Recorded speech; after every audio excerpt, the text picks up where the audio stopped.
भागवतिक कानून है, गीता, वेद, धर्मशास्त्र, ब्रह्म ऋषि, उसके विरुद्ध जो आचरण होता है उसे पाप कहते हैं। शास्त्र के विरुद्ध पाप आचरण और शास्त्र के अनुकूल पुण्य आचरण। जैसे हमारी बहन है, स्त्री है, पत्नी है, वो भी स्त्री है, माँ है, वो भी स्त्री है, पुत्री है, वो भी स्त्री, चारों स्त्री स्वरूप है।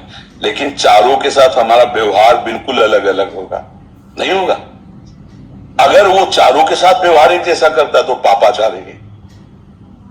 चारों में भगवान बराबर है, चारों का स्त्री स्वरूप है, पर चारों का व्यवहार अलग अलग होगा, नहीं होगा। बेटी का व्यवहार एक अलग है, बहन का व्यवहार अलग है, मां से व्यवहार अलग है, और पत्नी से एक अलग व्यवहार है।